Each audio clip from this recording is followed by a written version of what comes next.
Very good evening to all. I am Arpita from the IGCP group. Today we are going to host a very important topic webinar, which is the dual incretin revolution. And yes, to address this very important topic, we have with us someone very eminent, Dr. Arun Raghavan sir. So it's an honor for us to have you in our platform, and it's a pleasure for me to introduce her to everyone. So, is a director and consultant diabetologist at Dr. A. Ramachandran's Diabetes Hospital at Chennai. I would like to thank you all for joining us in this webinar. Sir will be presenting a talk now, and once Sir is done, I will take the questions. So, I would request everyone who have joined today to kindly put their questions in the comment box, and once Sir finishes his talk, we'll take the questions. And I would request everyone to please make it more engaging by putting more and more questions. With that note, Sir, Mhm. I would request you to take it over. Over to you, Sir. Thank you, Arpita, for the introduction.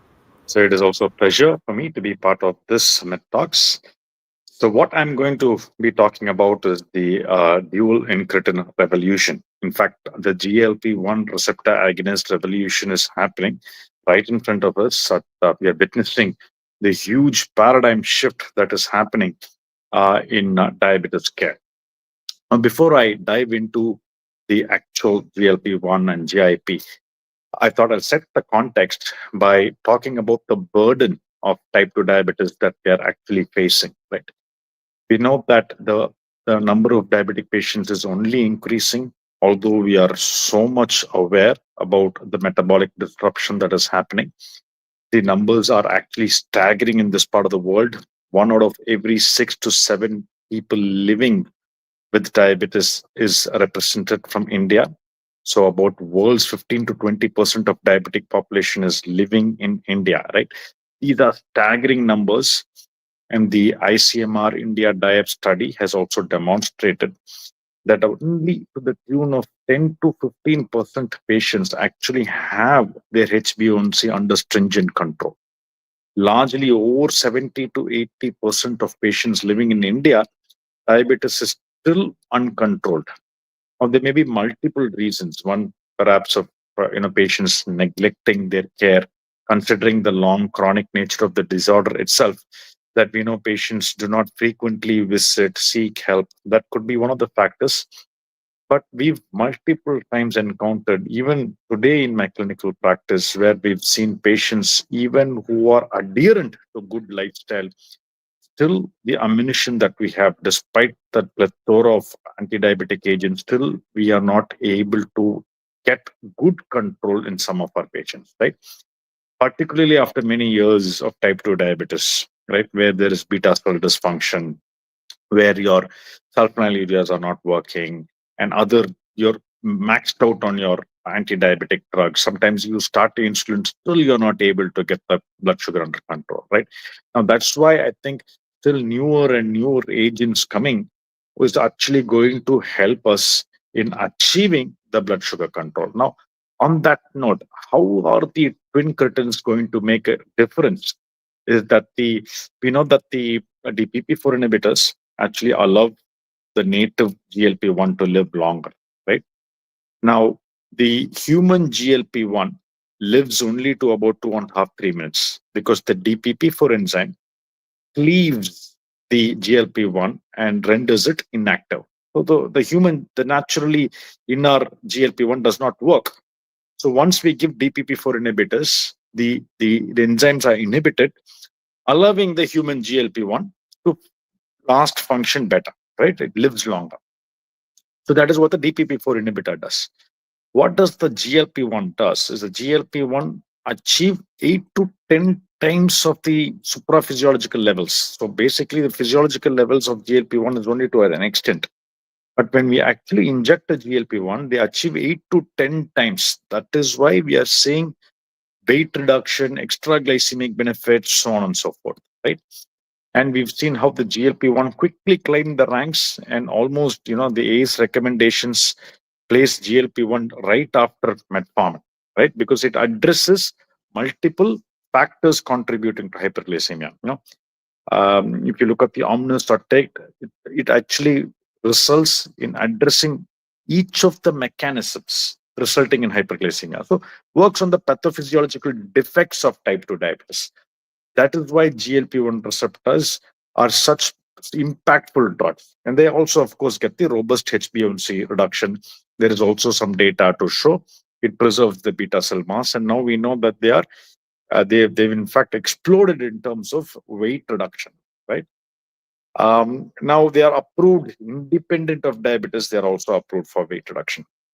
On that note, these are the first generation GLP-1s. Now, what are these twin cretins, right? What are the dual GLP-1s that we are talking about? Is apart from the regular GLP-1, now this is also GIP, which the newer agent called Manjaro or tersipeptide is actually addressing. So it is a twin agonist. Now, there's a next generation or second generation GLP-1 agonist where not only the GLP-1 receptor is taken care of, also the GIP is taken care of. So both the incretins are addressed.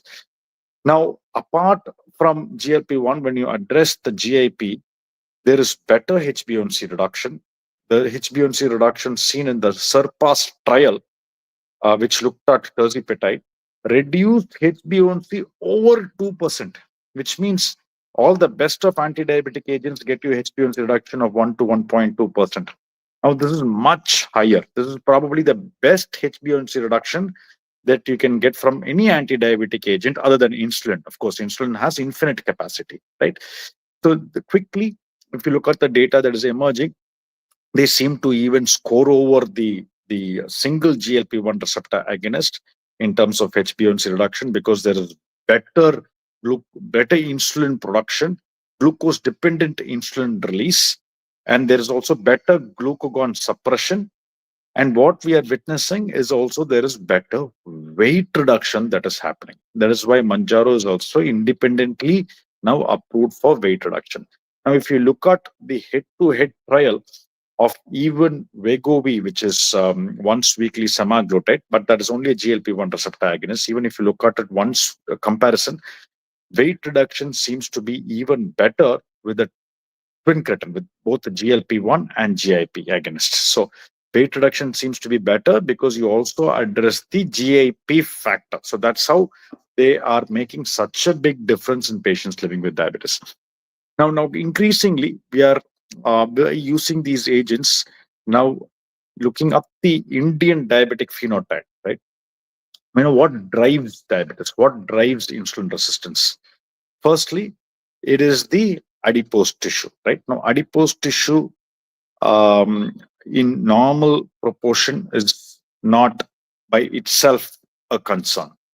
But as adipose tissue increases in size, then it is becoming a disease agent. Like what happens is when adipose tissue increases in size, it releases inflammatory cytokines, which has a whole lot of cascading reactions leading to metabolic diseases such as type 2 diabetes. So, adipose tissue can be actually one of the core pathophysiological defects or reasons itself leading to metabolic diseases such as diabetes. So, adipose tissue is now being considered as an endocrine organ by itself. And when it increases in size, as I mentioned, is now the new term that is being recognized as adiposopathy, which means itself is a disease. It's considered as a disease modifying agent, so a disease causing agent, right? So that is how now adipose tissue is increasingly being recognized as something that we actually address early on uh, for making meaningful impact in metabolic diseases. Now, slowly with insulin resistance, what happens? There is also metabolic associated dysfunction related fatty liver, the MAFLD, where once there is insulin resistance, there is insulin resistance, so insulin does not, the insulin sensitivity of the adipose tissue is reduced. So what happens? The free fatty acids break down from the adipose tissue, enter the liver, and then there is lipid accumulation in the liver, which is the result of MAFLD. So what happens as lipid accumulates in the liver? Liver also releases some hepatokines, which again worsens the insulin sensitivity happening. So it worsens, accelerates the insulin resistance. So MAFLD and insulin resistance becomes a vicious cycle, which means that if you have an agent which not only gets your blood sugar under control, but if it can actually address the core pathophysiological defects of weight reduction, right? Weight reduction, which also includes your visceral fat reduction, weight reduction, which also has an effect on the MAFLD, then you're addressing the core defects of type 2 diabetes itself, right? So that's how impactful the twin cretins or the GLP-1 itself, for that matter. Now we have the twin cretins also are going to make a impact. So now what is happening is, as we are getting data, we've looked at the semaglutide trial, that it has so much of data in favor of MAFL reduction, fatty liver reduction. Perhaps it is likely to get even approved in the next 1.5 years for MAFLD itself. So on that note, the terzepatide has data. The CVOT data is coming up. It's very soon. It is not yet proven, demonstrated cardiovascular superiority. Of course, there is the trials underway. Like that, we will also have newer data coming up in the future where terzepatide can have efficaciousness or effectiveness in MAFLD. So now we can, in patients who are visiting us, who are probably on the higher side of BMI, if they can, if they are willing to, one of the best tools that we have in our armamentarium, or perhaps the most powerful tool I would say we have in our armamentarium, is the GLP-1 agonist. Now, we should give the patient the benefit of these agents. Of course, these are expensive, there's no doubt about it. But I think even a diagnosis, we should have a conversation that, along with metformin, particularly in patients who have HbA1c over 7.5, where dual agents are recommended even across all global societies. So if we can combine metformin with a GLP-1 receptor agonist, such as a terzepatide, particularly in patients who are higher BMI, I think we can make a profound impact, not just in blood sugar reduction, but also in terms of the weight, in terms of addressing the actual pathophysiological defects happening and preserving the beta cell mass. And you are likely to get a durable, consistent, durable HbA1c reduction when you combine both these agents together for a much longer time than otherwise if you would use only a DPP-4 inhibitor or a metformin for that matter. Now, the only thing that we need to consider is, when you use these agents, of course, in patients uh, who are also inclined for weight reduction or who have the higher BMI, the one concern is, of course, patients who could have a little bit of nausea and vomiting, which is largely overcome with education, with also up titrating the molecule very slowly. You start off with the terzepatide 2.5 milligram weekly once for 1 month. Sometimes you can combine it with a proton pump inhibitor or an antiemetic agent, and also educate the patient to not eat full stomach. Anyway, patient's appetite is likely to come down, and because if they may be such reduction in appetite, patients may find it a little difficult. Sometimes they may have difficulty in eating. So how we can go about it is, we can ask patients to eat a lot more of fiber, as well as vegetables, which gives you the fiber and micronutrients, and go a little easy on carbohydrate intake, so that there is no nutritional deficiencies as well. And perhaps also try to increase the protein intake, because whenever there is weight reduction, there could be also a little bit of muscle reduction. That is also seen in the data. So if we can educate the patients to eat a little more protein, to about, say, almost about zero point 0.5 to even 1 gram per kg body weight, if they can achieve that, then we can also educate the patient a little bit of strength training, where you may be able to retain the lean mass, and there will be only a reconstitution happening. So patients may have only fat loss, visceral fat loss, subcutaneous fat loss without much of a lean muscle loss.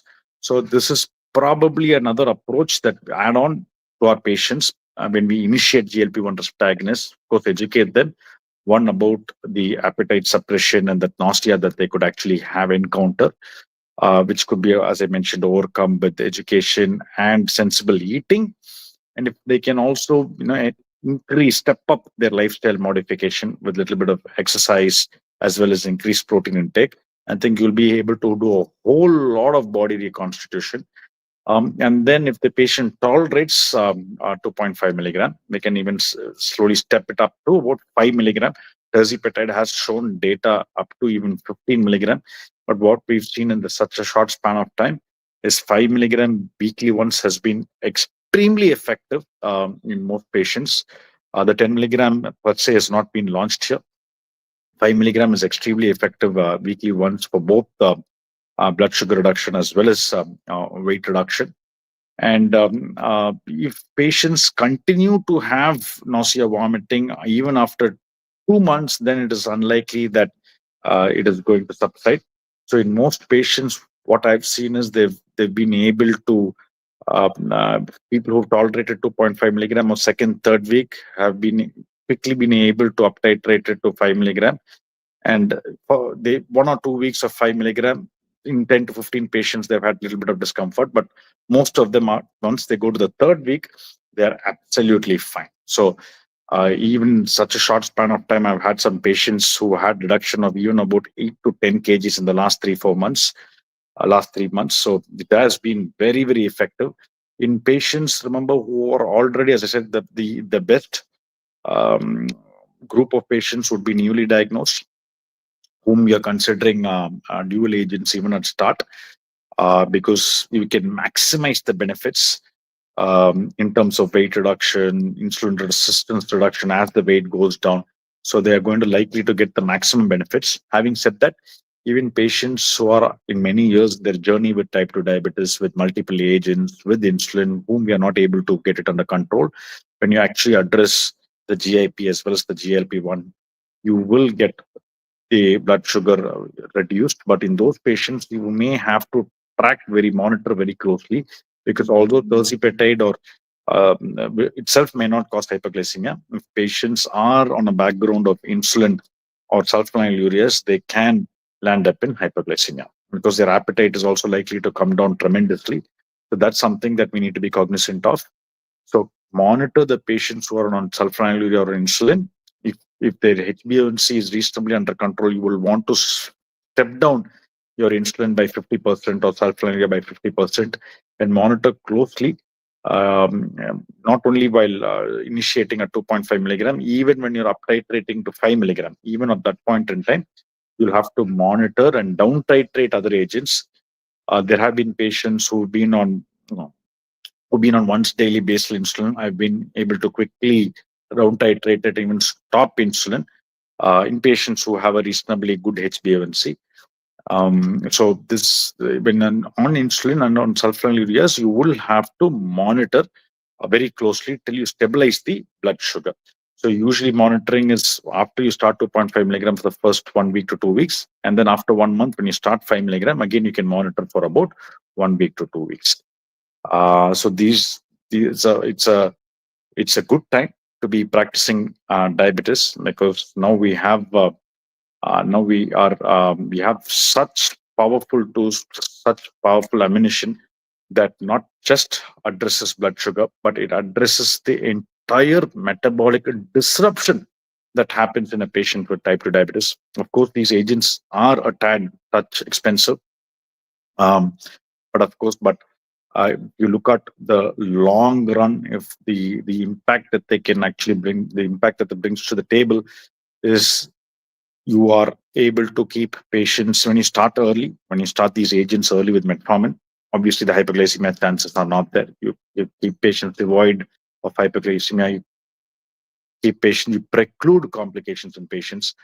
As we've known, GLP-1, apart from weight reduction, they have extreme glycemic benefits such as cardiovascular protection, renal protection. So now we can actually, tell our patients that here is an agent which just doesn't reduce your blood sugar alone. It actually addresses some of the core defects that were responsible leading to type 2 diabetes. So you are addressing it at the core level itself. So which gives you a more comprehensive impact on control of type 2 diabetes. And it also reduces your blood pressure, improves your lipid markers, as well as reduces your body weight, as I mentioned. And finally, these are proven to show cardiovascular protection or renal protection, not just your metabolic disruption. That's okay.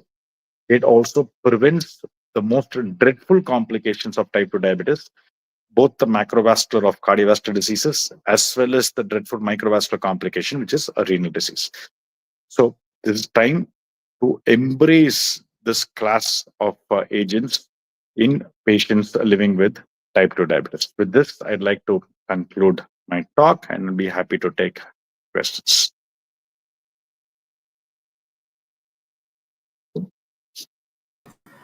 So thank you so much for the wonderful talk. And now I would request and I would encourage all the audience to please put your questions in the chat option. I can see many of them are watching. I would request doctors kindly put your questions in the comment box. It's a very common topic, which is like a very favorite one of our general physician doctors who have joined today, and we are also joined by some of the nephrologists and some of the diabetologists too. So, doctors, if you have any questions, kindly put them up. I have received a few questions. Let me ask these questions first. We'll move on to the next questions. Sir, the first question is how do dual incretin therapies compare with the traditional GLP-1 receptor agonist in terms of the long-term glycemic control and in cases of weight reduction also? Yeah. So the weight reduction, the head-to-head trial, even with semaglutide once weekly, tirzepatide seems to score over. Head-to-head trial, tirzepatide has better data. So weight reduction is much better. And as I mentioned in the surpass data, because of the GIP, the Incretin, the GIP further impacts the beta cell to produce insulin more effectively in synchrony with the GLP-1, and also has better glucagon suppression, thereby having better blood sugar reduction than a single GLP-1 agonist alone. So the Incretin seems to score over not only in glycemic endpoints, but also with regards to weight reduction compared to traditional conventional GLP-1s. The GLP-1s are only getting better. Now we have the Incretin, and then we have the triple GLP-1 agonists in the future. So it's likely that newer molecules are only getting better and better. Right, sir. Thank you so much. Sir, the next question is in clinical practice, what are the key patient selection criteria for initiating dual incretin therapy and especially in comorbidity patients like who have multiple comorbidities, sir? Correct. So the data suggests that as of now, in patients in semaglutide, the injectable semaglutide has shown cardiovascular risk reduction in patients with diabetes, and the SELECT study has in fact reduced cardiovascular mortality even in obese patients without type 2 diabetes. It was in fact first of its kind study to demonstrate cardiovascular superiority or cardiovascular mortality reduction in patients who are only obese without even risk of without even type 2 diabetes.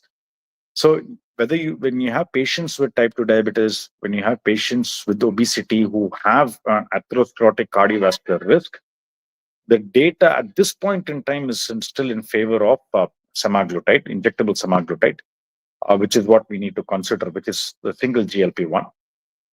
That also is extremely effective in blood sugar reduction as well as weight reduction. Uh, However, if there are no risk of atherosclerotic cardiovascular disease, you have a young patient who's only obese, or you have a relatively new type 2 diabetic patient where your goal is only blood sugar reduction, tirzepatide is a great agent because it scores over semaglutide with regards to weight reduction as well as a little better impact on the entire metabolic spectrum. So if there is no greater or no risk of cardiovascular diseases, or patient does not have a history of cardiovascular disease, then terzepatide comes a little ahead of semaglutide. But this is only as of now, only merely because semaglutide is an earlier molecule and semaglutide has the data. Tirzepatide's trial, the cardiovascular outcome trial, is underway, and it's only a matter of time that tirzepatide is also going to demonstrate that kind of cardiovascular data as semaglutide. It is only a matter of time. But at this point in time, in patients with cardiovascular diseases, semaglutide has a little edge over tirzepatide. In patients who are obese who do not have any cardiovascular risk, tirzepatide scores over semaglutide. Right, sir. Thank you. Thank you so much. Um the next question is: are there any significant safety concerns or contraindications clinicians should be aware of while prescribing dual incretin agents? So the of course the contraindications are you know thyroid history of thyroid cancers or family history of medullary endocrine neoplasia is a contraindication. By literature wise, these are the contraindication, and any history of pancreatitis are also patients whom we will not consider GLP-1. The contraindications have in fact remained the same for the last a decade and a half. So same thing applies to also the twin cretins. There's no newer extra contraindication, only the contraindications as I mentioned.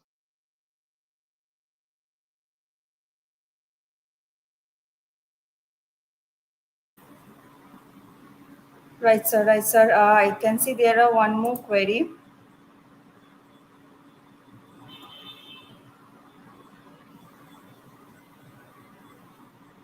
Sir, how do dual incretin therapies affect cardiovascular and renal outcome compared to the existing anti-diabetic medications? Yeah. So as I said, the surpass cardiovascular outcome trial still underway. We don't have data yet, but it is likely to extend the same kind of cardiovascular safety and benefits as its predecessor. But the trials are underway. Once the trial data is out, we will come to know.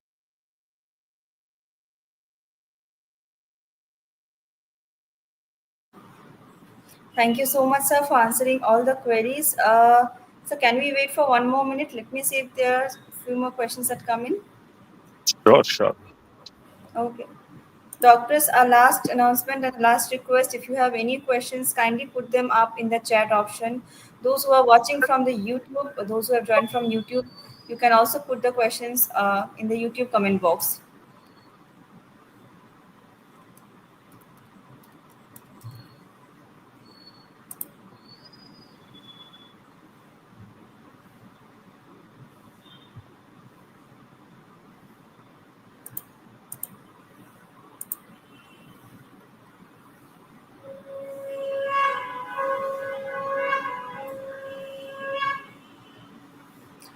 So there is one last query, that is, Yeah.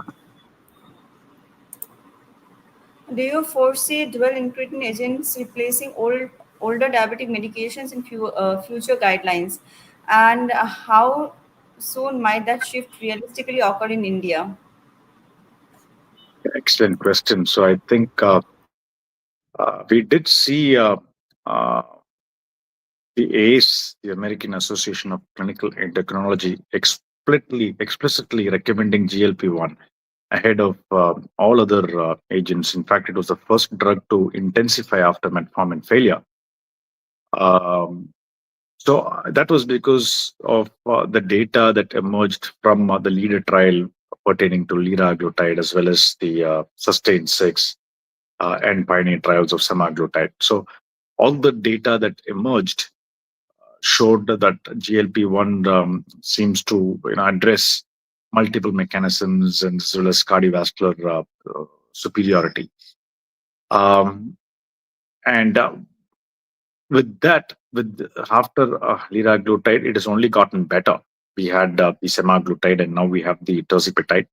The future, we have the retatrutide and survodutide showing, demonstrating weight reduction to the tune of 30 to 35%. The GLP-1s which are there in the pipeline, the triple GLP agonists have demonstrated a weight reduction to the tune of 30 to 35%, retatrutide, for instance, which means it's almost comparable to that of a bariatric surgery.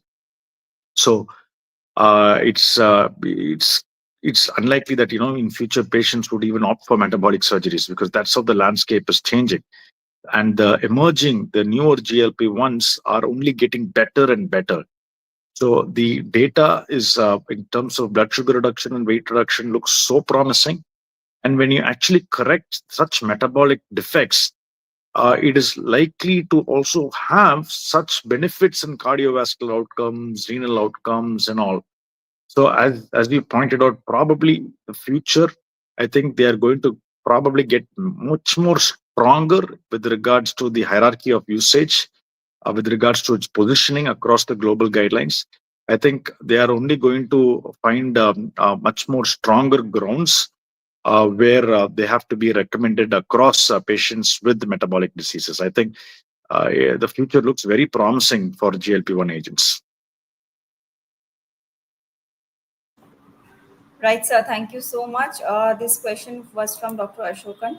Thank you so much, sir, for this very interesting question. And with that, I would like to wrap up today's session. But before that, sir, I would like to thank you for taking out your time, for putting your effort in delivering the talk, and for resolving all the questions from our audience. Thank you so much, sir.